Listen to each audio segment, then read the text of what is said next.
محترم سامعین، دینی بھائی اور بہنوں، اس پروگرام میں شامل ہونے والے اور اس سے استفادہ کرنے والے تمام ساتھیوں، اس سے پہلے بات آ کے رکی تھی اس سے پہلے نماز پر گفتگو ہو رہی تھی، نماز کی اہمیت، نماز کے اوقات پر۔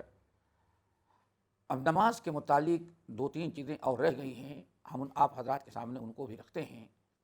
ان میں سے ایک بڑی ضروری چیز تو یہ ہے کہ نماز قضا کب ہوتی ہے، یہ سمجھنے کی چیز ہے۔ کیا کوئی انسان نماز چھوڑ دیتا ہے کہ چلو بعد میں قضا کر لیں گے؟ کیا ایسا بھی جائز ہے کہ جائز نہیں ہے؟ ایک شخص دستور بنا رکھا ہے، بھائی دیر کو سوتے ہیں، صبح جماعت نہیں پڑھتے، جب سو کے اٹھتے ہیں تو ہم نماز قضا کر لیتے ہیں، وہ اپنے آپ کو پکا نمازی سمجھتا ہے۔ آیا قضا کا کیا مطلب ہے؟ تو پہلی چیز تو سمجھیں، قضا کہتے ہیں کسی چھوٹی چیز کی تلافی کرنا۔ کوئی چیز چھوٹ گئی ہے، آپ اس کی تکمیل کریں، اس کا بدل اس کو پورا کریں، اسی چیز کا نام قضا ہے۔ نماز قضا کب ہوتی ہے؟ تو یاد رکھیں، نماز قضا کسی عذر کی بنا پر ہو جاتی ہے، قضا کی نہیں جاتی۔ کسی عذر کی بنا پر نماز اگر ہماری چھوٹ گئی، موقع نہ ملا، تب ہم نماز کیسے پڑھیں؟ تو پہلی چیز سمجھیں کہ آیا نماز چھوڑنے کا کوئی چانس ہے کہ چانس نہیں ہے ہم کو؟ پہلی چیز، نماز کا جب وقت ہو گیا، اب آپ نماز کیوں چھوڑیں گے؟ کیا چلو چھوڑ دیں، ہم سفر میں ہیں، بعد میں پڑھ لیں گے؟ نہیں۔ مثال کے طور پر نماز کے لیے اتنی آسانی اللہ نے کر دی کہ قضا کی کوئی ضرورت ہی نہیں ہوگی۔ مثلا آدمی سفر میں ہے، زمین پر ہے یا فضا میں ہے، کہیں ہے، اگر وہ نماز کا وقت آ جاتا ہے، سواری سے اتر نہیں سکتا تو اسی سواری پر نماز پڑھ لیں۔ قضا کیوں کرے گا؟ کس بنا پر؟ جب اللہ تعالیٰ نے اجازت دی ہے۔ آپ فضا میں نہیں، زمین پر ہیں، ٹرین پر ہیں، بس پر ہیں، اپنی گاڑی پر ہیں۔ اگر آپ ٹرین پر ہیں، الحمدللہ چلتی ہوئی ٹرین پر نماز کا وقت ہو گیا، آپ وہیں ٹرین پر نماز پڑھ لیں، قبلہ معلوم کر لیں، کھڑے ہو سکتے ہیں، خیر کھڑے ہو کر کے، اگر کھڑے ہو کر کے پڑھنا ناممکن ہے تو آپ بیٹھ کر کے نماز پڑھیں۔ نماز چھوڑنے کا چانس ہے کہاں ہے؟ کیوں قضا کریں؟ نبی علیہ الصلوۃ والسلام، حدیث کے اندر آتا ہے، نماز کا وقت ہوا، بارش زبردست ہو گئی، نیچے اتر کر کے کھڑے ہو کر کے باجماعت اب پڑھنا بالکل کیچڑ میں ہے، نماز پڑھنا بڑی مشکل ہو رہی ہے، اللہ رسول نے قضا نہیں کیا، اذان دلوائی۔ اذان دلوانے کے بعد آپ اپنی سواری کو آگے کیے، آپ سواری پہ بیٹھے ہوئے، باقی لوگوں نے اپنے سواری ہی پر بیٹھے بیٹھے صف لگائی، اللہ رسول نے باجماعت نماز پڑھا دی۔ فاتقوا اللہ ما استطعتم، اللہ اتنا ہی تم کو پابند کرتا ہے جتنے کی تمہارے اندر استطاعت ہے۔ تو قضا کس بنا پر ہو جائے سفر کی وجہ سے؟ دوستوں چلیں ایک دوسری شکل، ہم کو پانی نہیں مل رہا ہے، وضو کی ضرورت ہے، پانی نہیں مل رہا ہے، وضو کی ضرورت ہے، اب نماز کا وقت ہو گیا، تو کیا نماز قضا کریں گے؟ قضا کرتے نہیں، ہم کو پانی نہیں مل رہا ہے۔ اللہ نے فرمایا نہیں، فإن لم تجدوا ماء، اگر پانی نہیں ملتا تو تیمم کر لو۔ کس بنا پر ہم نماز چھوڑ دیں؟ قضا کیوں کریں ہم آگے، جب اللہ نے اتنی ساری سہولتیں ہم کو دی ہیں؟ تیمم کرو اور نماز پڑھ لو۔ اسی طرح سے اور آپ بہت ساری چیزیں دیکھیں۔ اب یہاں ایک عجیب سا مسئلہ آتا ہے، اگر آدمی کسی ایسی جگہ پھنس گیا جہاں نہ وضو کرنے کے لیے پانی ملتا ہے اور نہ تیمم کرنے کے لیے مٹی ملتی ہے، تب کیا کرے؟ تو کیا اسی حالت میں نماز قضا کر دے، چھوڑ دے؟ یہ سب سوچنے کی چیزیں ہیں کہ ہیلے بہانے آج بہت زیادہ بنا لیے گئے ہیں نماز قضا کرنے کے لیے۔ اسلام میں ایسا نہیں ہے۔ اب اگر انسان ایسے مقام پر، ایسی جگہ پہنچ گیا جہاں وہ انسان وضو نماز کے وقت نہ تو وضو کے لیے پانی پہ آتا ہے اور نہ تو اس کے پاس مٹی ہے کہ تیمم کرے، اب کیا کرے؟ وہ نماز چھوڑ دے، بہت مجبوری ہے۔ ایسے انسان کو اسلام میں فاقد الطہورین کہا جاتا ہے. فاقد الطہورین یعنی ایسا انسان کہ پاک کرنے والی دونوں چیزیں مٹی اور پانی دونوں سے وہ محروم ہے. یہ کیا کرے گا؟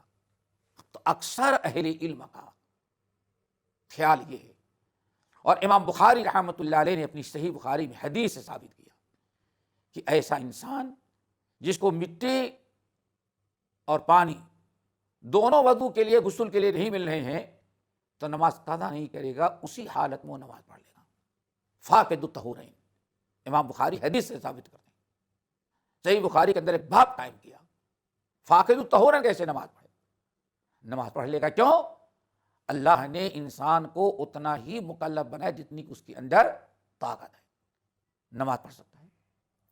پھر آئیے دوسرا پہلو، بیماری. کیا بیماری کی بنا پر نماز کسی کی قضا ہو جائے گی؟ اب سوچنے کی چیز ہے. نبی علیہ الصلوۃ والسلام ارشاد فرماتے ہیں کھڑے ہو کر کے نماز پڑھنا فرض ہے. متعدد احادیث موجود ہیں. اگر کھڑا ہونا ناممکن ہے، پیر میں درد ہے یا کوئی اور وجہ ہے، تو ایسا کرو کہ تم بیٹھ کے نماز پڑھ لو. فَإِن لَمْ تَسْتَطِعْ اگر بیٹھ کر کے بھی نہیں پڑھ سکتے تو لیٹ کر کے پڑھو. اللہ اکبر. آپ کیا چاہیں، اسے بھی زیادہ آسان ہے. آپ لیٹ کر کے بھی نہیں پڑھ سکتے تو اشارے سے نماز پڑھ. اللہ اکبر. اب اس کے بعد اگر آپ غشی تاری ہے، بے ہوش ہو گئے تو کوئی مرفوع کلام آپ ہے. لیکن دیکھنا یہ ہے کہ ایسی صورت میں نماز قضا کیوں ہو ہماری. دیکھو دوستو، نماز پڑھنے والے جو فکر ہوتی ہے اللہ، وہ نماز کبھی نہیں چھوڑتے کہ ہر حالت میں. ایک مثال دیتے ہیں، ہمارے آبا و اجداد جو انگریزوں سے لڑ کر کے ملک ہندوستان کو، متحدہ ہند کو آزاد کراتے تھے، تو اس میں 5 کیس بڑے خطرناک، ہنٹر کی رپورٹ کے مطابق 5 نہایت خطرناک کیس دائر کیے تھے مجاہدین پر، اور جن کے سربراہ علماء صادق پور کے، ہندوستان کا صوبے بہار کا مشہور شہر بڑا پٹنہ. اس کے مختلف نام تھے. ایک زمانہ وہ تھا کہ بر صغیر کا مدینۃ العلم سمجھا جاتا تھا، علم کا شہر، بڑے بڑے علماء. تو اس کے مختلف ناموں میں سے ایک نام صادق پور ہے. علماء صادق پور اس کی قیادت کرتے تھے. جب ان مجاہدین کو عدالت میں پیش کیا گیا، ان کے ہاتھ بھی بدے ہوئے تھے، پیر بھی بدے ہوئے تھے، ہاتھ پیر دونوں بدے ہوئے تھے. اور کورٹ میں ایسی زمین مٹی کچی تھی، اسی جگہ ان کو بٹھایا گیا تھا، قاعدے سے بیٹھ نہیں سکتے تھے. یہ سارے قیدی بیٹھے ہوئے تھے. اتنے میں اذان کی آواز آئی، نماز پڑھنا تھا. انگریز سے انہوں نے مطالبہ کیا کہ ہمیں نماز پڑھنے کی اجازت دی جائے. سوچیے. لیکن انگریز نے ان کو اتنا بڑا مجرم ثابت کیا تھا کہ ان کو نماز پڑھنے کی اجازت نہیں دی، ان کے ہاتھ پیر نہیں کھولے. جب چاروں طرف سے کوشش کرنے کے بعد مایوس ہو گئے کہ حکومت ہمیں نماز نہیں پڑھنے دینا چاہتی، کیونکہ اس ظالم حکومت کو معلوم ہے کہ ہم نماز کے پہلے وضو کرتے ہیں، وضو نہیں کرنے دیں گے تو مسلمان نماز نہیں پڑھیں گے. دوستو، ہاتھ میں ہتھکڑی تھی، پیر میں بھیڑیا، اور یہ گلے میں رسی ڈال کر کے پیر کو باندھ دیتا کہ سیدھے کھڑے نہ ہو سکے. جب یہ علماء صادق پور انہوں نے جب دیکھا کہ ہماری نماز قضا ہو جائے گی اور ظالم حکومت اجازت نہیں دیتا، تو وہیں جہاں زمین پہ بیٹھائے گئے تھے، تمام ساتھیوں مجاہدین نے اپنی بندھے ہوئے ہاتھوں کو زمین پر مارا، تیمم کیا، اور وہیں رکوع سجدہ اشارہ جتنا بھی کر سکتے سب لوگوں نے پوری نماز ادا کر لی. انگریز کے چھکے چھوٹ گئے. ہم نے دنیا پر حکومت کی، لیکن ایسے دیندار مسلمان جو ہمیں انڈیا میں آ کر کے میرے دنیا میں آج تک ہمیں کہیں نہیں نظر آئے تھے. تو بھائیو، آپ تو ان کی وارث اولاد ہیں، ان کے وارث ہیں. آپ آج اتنی آزادی کی زندگی جو گزار رہے ہیں، اس آزادی کو انگریز سے حاصل کرنے کے لیے ہمارے آبا و اجداد اس طرح سے نماز پڑھیں. تو نماز پڑھنے والا کہیں بھی ہوگا وہ نماز پڑھ لیتا ہے. بیمار فعلی جنب، آخری چیز پہلو فیؤم ایمان، یہ بھی نہیں کر سکتا تو انسان اشارے سے نماز پڑھے، لیکن نماز نہیں چھوڑے. اللہ نے جتنے استطاعت دی ہے. اب ہمارے یہاں نماز چھوٹتی کیوں ہے؟ نماز کیسے چھوڑ دیتے ہیں؟ قضا کر ڈالتے ہیں. اللہ اکبر. ہاں ایک موقع نبی علیہ السلام پر ایسا بھی آیا کہ واقعی نماز چھوڑنی پڑ گئی. اور جنگ احزاب کے موقع پر نماز عصر کا وقت جب آیا، اتنی زبردست تیر اندازی دونوں طرف سے ہو رہی تھی اور آمنا سامنا تھا. اس دن اللہ کے رسول کی نماز عصر قضا ہو گئی. نمازیں چھوٹ گئیں. کچھ بعد لوگوں نے کہا ظہر بھی چھوٹی. اللہ کے رسول کو بڑا دکھ تھا، بڑی بددعائیں تھی. اللہ ظالموں کی وجہ سے آج ہماری نماز چھوٹ گئی، جنگ لڑتے ہوئے چھوٹ گئی، ورنہ نماز چھوڑنے کا دوستوں کوئی چانس نہیں. اب نماز چھوٹنے کی دو شکلیں ہیں، وہ بھی اچھی طرح سے سمجھ لو دوستو. ایک یہ ہے کہ انسان نمازی ہے، نماز پڑھنے کا ارادہ رکھتا ہے، لیکن اتفاق کے طور پر نیند لگ گئی، سو گیا بیچارہ، سو گیا، اس کی نماز چھوٹ گئی، شیطان نے سلا دیا. یہ ہے ایک نماز کے چھوٹنے کا کی ایک شکل ہے. گہری نیند لگی، شیطان نے سلایا. کبھی نماز چھوڑنے کا عادی نہیں، نماز نہیں چھوڑتا، نمازی ہے، لیکن نیند نے اس کو نماز سے محروم کر دیا. ایسا انسان، نمازی انسان، نماز پڑھنے کا ارادہ رکھا، لیکن اگر نیند نہ کھل سکی، ایسا نہیں کہ ہاں ایک دستور بنا رکھا ہے، ایک اپنا روٹین بنا رکھا، نہیں، ہمیں فجر سو کر کے اٹھنے کے بعد ہی پڑھنا ہے. یہ نہیں آپ نماز فجر پڑھنے کے لیے الارم لگانا مثال کے طور پر بھول گئے اور بل نہیں بج پایا، نیند نہیں کھلی، سورج نکل گیا. اب ایسی حالت میں اللہ تعالیٰ نے بہت بڑا کرم کیا ہے. یہ اسلام کی آسانیاں ذرا دیکھیں.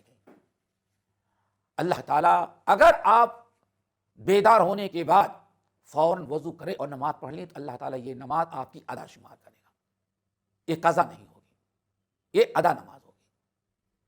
نبی علیہ الصلوۃ والسلام لیلۃ العریس کا واقعہ مشہور ہے. بڑا لمبا سفر طے کر کے آ رہے تھے، چلتے چلتے رات کافی ہو گئی، تھک گئے لوگ، تو اللہ رسول فرمایا پڑاؤ ڈال کر کے ہاں سو لو، فجر کی نماز پڑھ کر کے پھر ہم چلیں گے یہاں سے. سب لوگ لیٹ گئے. اللہ رسول نے فرمایا بلال سب لوگ تھکے ہیں، ہم بھی لیٹ جا رہے ہیں، ایسا کرو تم من یقل علینا، کون ہے جو رات بھر جگتا رہے اور نماز کے وقت ہم لوگوں کو جگا دے. حضرت بلال کا نام آیا. بلال نے قبول کیا، ٹھیک ہے اللہ رسول آپ سب لوگ سو جائیں، میں جگتا رہوں گا، جب اذان فجر کا وقت ہوگا تو آپ سب کو جگا دوں گا. سب لوگ تھکے تھے، پیدل چلے ہوئے تھے، نڈھال ہو چکے تھے اور بالکل بے فکر ہو گئے کہ ہاں بلال جگ رہے ہیں، یہ ہم کو وقت پر جگا دیں گے. سب لوگ لیٹے اور خود نبی علیہ السلام لیٹے اور بڑی گہری نیند سو گئے. حضرت بلال نیند پر بڑا کنٹرول کیے، چلتے پھرتے اٹھتے بیٹھتے رہے تاکہ نیند نہ آ جائے.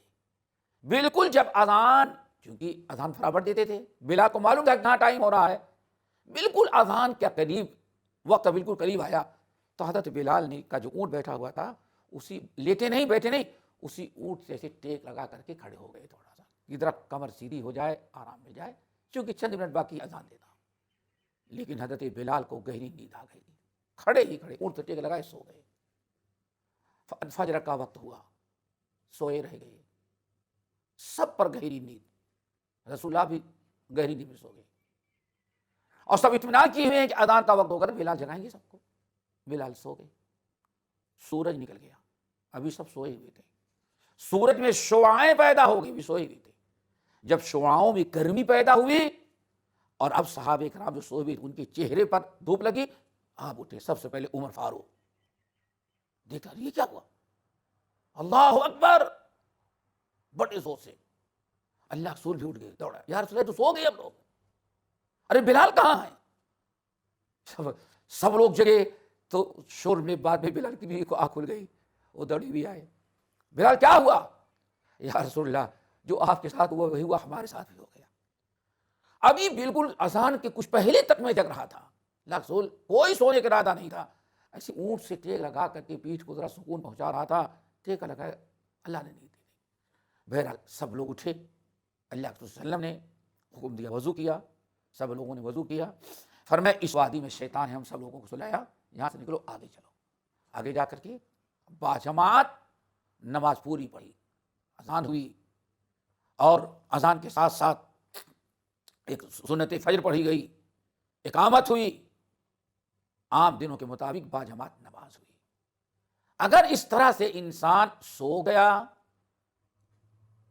اور نیند کھلتے ہی اگر اس نے نماز پڑھ لی تو یہ نماز قضا نہیں ہوگی بلکہ یہ ادا سمجھی جاتی ہے۔ اللہ تعالیٰ کا اس میں کوئی مذاکرہ، کوئی حرج نہیں ہے۔ اسی لیے نبی علیہ السلام نے ایک جملہ استعمال فرمایا، وہ یاد رکھیں، سونے میں اگر اس طرح سے نماز چھوٹ گئی تو یہ نیت کا قصور ہوگا، بندے کو اللہ تعالیٰ معاف کر دیں گے، بشرطے کہ نیت کھلتے ہی پہلا کام وہ پڑھ لے۔ ہاں اگر بیداری میں ایسے کیا تو یہ اللہ تعالیٰ کا بڑا مجرم ہوگا۔ سنن ابی داؤد وغیرہ کی روایت، تو ایک شکل تو یہ ہوتی ہے، اللہ تعالیٰ ہم سب کو عمل کی توفیق نصیب فرمائے۔ باقی انشاءاللہ اس سلسلے کی باتیں اگلی نشست میں پیش کریں گے۔ اقول قولی ھذا واستغفر اللہ من کل ذنب واتوب الیہ۔